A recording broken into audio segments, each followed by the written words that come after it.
Magandang araw mga idol, DJL Sports TV, nagbabalik po mga idol. So for today's video mga idol ay magre-react po tayo dito sa video ni idol nating Ka-Istorya Sports TV. No? Grabe, ako naniniwala ako dito sa kanyang content mga idol. Ito pala ang dahilan kung bakit ayaw talaga labanan ni Inoue at Donaire itong si Casimero. Takot nga ba? So panoorin natin mga idol at magbigay tayo ng reaction. So please don't forget to like and subscribe ni Ka-Istorya Sports TV mga idol. Sana mapagbigyan tayo ni idol natin na i-react ang kanyang video. So let's go mga idol, panoorin natin. Sa umiinit na tagpo mula sa dibisyon na bantamweight ay patuloy pa rin namamayagpag ang mga tinaguriang hari sa dibisyon na ito na sila The Flash Nonito Donaire, The Monster na Oya Inoue, Cuadro Alas, Grabe, no? Casimero. Ngunit bakit sa haba-haba ng panahon, bakit nga ba hindi matuloy-tuloy ang laban ng dalawang kampyon na si Inoue at Donaire sa angas ng Pinas na si Cuadro Alas Casimero? Ano nga ba ang totoong dahilan? Umiiwas nga ba ang mga ito kay Cuadro Alas? Ano nga bang meron kay Casimero at napakahirap para kay Inoue at Donaire labanan ng katulad niya? May lakas nga ba si Casimero na kinakatakutan ng dalawang ito na hindi natin nalalaman? Sa video natin ngayon mga idol ay ating aalamin kung bakit nga ba hanggang sa ngayon ay hindi pa rin nilalabanan ni Inoue at Donaire si Cuadro Alas Janriel Casimero. Gaano nga ba talaga kadelikado ang isang Cuadro Alas at kung sakaling labanan nila si Casimero, kakayanin kaya nila? Let's go! Grabe, no? April 25, 2020, nang muntikan na nga magtagpo sa ibabaw ng lona ang halimaw ng Japan na sina Oya Inoue at Cuadro Alas ng Pilipinas na si Janriel Casimero. Ngunit sa kasamaang palad na hindi nga natuloy ang laban nila dahil sa paglaganap ng coronavirus sa buong mundo. Isa sanang napakagandang laban ang pwedeng mamagitan sa dalawang fighter na ito kung nagkataon.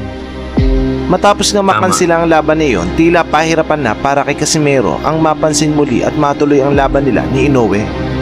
Kaya naman mga idol, si Casimero na mismo ang gumawa ng paraan upang mapansin ito ni Inoue. Sari-saring panggagalit at pang-aasar at pang-insulto ang ginamit ni Cuadro Alas na marketing strategy upang mapansin at labanan ng halimaw ng Japan na si Inoue. Baby, you know I'm strong, man. Inoue! You're a Inoue! Come on, man! You're a monster?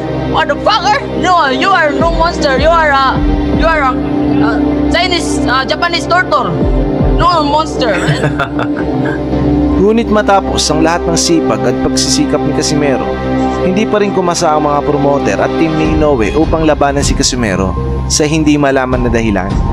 Iniiwas ba nila ang alaga nila kay Casimero kung kaya't mas pinili ng team ni Inoue na makipag-rematch na lang muna kay Donaire? August 14, 2021, nang maikasa naman ang laban sa pagitan ni Casimero kontra kay Donaire, Pinoy sa Pinoy. Sa tagpo na ito mga idol ay maraming nagtabang sa magiging laban sana ng dalawang ito. Maraming mga Pilipino ang nahati ang opinyon patungkol sa dalawang Pilipino fighter na ito.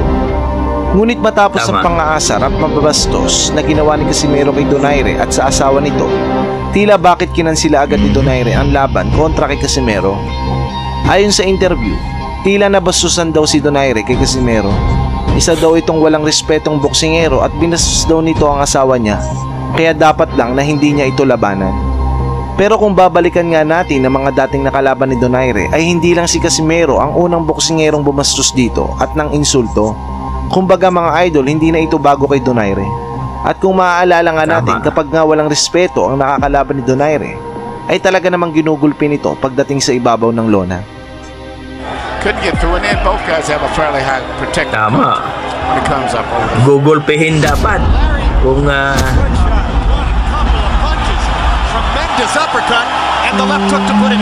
Ngunit bakit pagdating kay Casimero ay tuluyan itong kinansila ang laban sa pagitan nila? Ano nga ba ang totoong dahilan?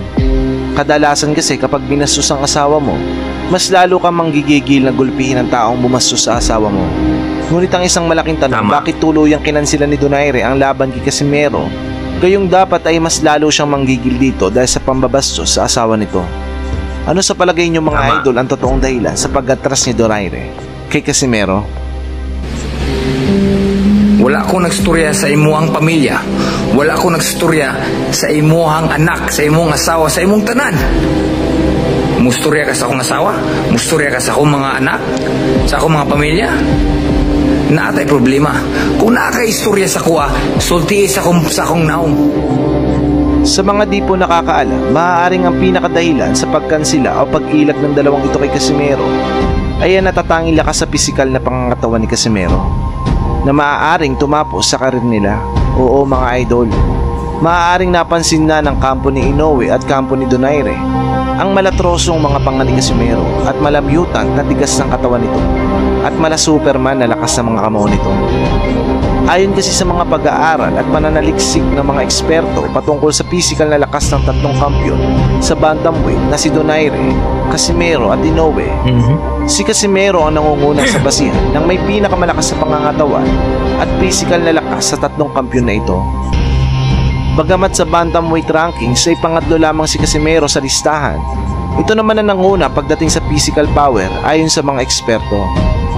Patunay nga dyan ang sinabi mismo ni Clarence Adams na isang former super bantamweight champion na isa sa mga naging boxing trainer si Cuadro Alas. Nasabi nga nito na sa dami-dami ng mga boksingerong nahawakan niya ay kakaiba nga daw talaga ang lakas ng mga kamao ng angas ng Pinas. Nasabi nga din ito na kung sakali nga daw na itatapat kay Casimero ang halimaw na si Inoue at the Flash Nonito Donaire, 80% daw ay matutulog sa lona ang dalawang ito pagka nagkataon mga idol. Hanggang sa ngayon, wala pa rin makapagsabi kung ano nga ba ang kahinaan ni Casimero. Samantala, sa kabilang banda ay na-expose na nga ang kahinaan ng dalawang kampiyon na si Inoue at Donaire. Tulad ni Inoue, mahina ang pagmumuka, madaling dumugo ang ilong, madaling mapinsala ang pagmumuka nito. Napatunayan ito sa naging laban nito kay The Flash Nonito Donaire matapos nga magkaroon ito ng isang eye socket injury at pagkabasag at pagdurugo ng ilong nito. Si Donaire naman ay napakahina ng lower body. Madali lang itong tumiklop matapos matamaan ng isang body shots kontra sa naging laban nito kay Inoue.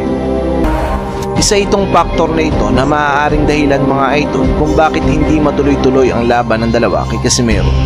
Dahil nga sa nakikita nilang totoong lakas nito na maaaring sumira sa karir ng mga ito. Di man kagustuhan ni Inoue at Donaire ang hindi labanan si Casimero, maaaring iniiwas lang mismo ito ng mga promoter na mga ito kay Casimero dahil mismo sila ay alam na nila kung gaano nga ba talaga kalakas ang isang John Riel Casimero. Kaya naman nilalayo nila ang mga alaga nila sa totoong halimaw na si Casimero.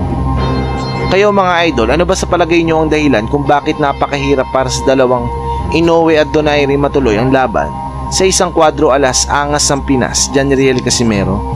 Comment lang kayo at ating irerespeto yan mga idol. Maraming salamat po. Grabe mga idol, no? At narinig natin at nakita natin kung paano pinaliwanag ni Kaistorya TV mga idol. Grabe! Isa ako sa mga naniniwala mga idol na hindi dahilan ang pambabastos ni Cuadro Alas Casimero kay Naoya Inoue or kay Donaire na hindi tinuloy ang kanilang laban. Kumbaga, para sa akin, iniwasan talaga nila. Kasi nakita nila kung gaano kabangis itong si Casimero mga idol. Kasi kung hindi mo iwasan si Casimero, sigurado baka mamaya talagang tapos ang karir nyo. Pero kita naman natin mga idol sa dalawang mata natin kung gaano pinulbos, no, itong si Sulani Titi ni Casimero. So anong reason doon? Malakas talaga si Casimero. Hindi basta-bastang boksingero. At wala naman silang irerason nga kung bakit pareho naman silang kampiyon. So, kumbaga, unification bout sana yun. Pero marami nagsasabi na parehong dahilan daw. No, nabastusan sila ni Casimero. Pero gaya ng sinabi natin, iba-iba ang opinion natin. Iba-iba ang isip natin.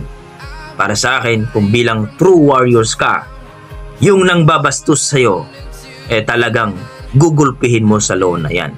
Pero iba ang kanilang ginawa. Kundi, ayun, umiwas pareho. Pero kayo mga idol, umiwas ba talaga ang dalawang boksingerong ito na tinatawag nilang halimaw din dahil hindi nila labanan si Casimero? Well, ano ang inyong opinion dyan? Well, please comment down below mga idol at sana wag nyo sanang kalimutan mag-like at subscribe dito kay Kaistorya Sports TV mga idol. Maraming salamat mga idol at God bless po.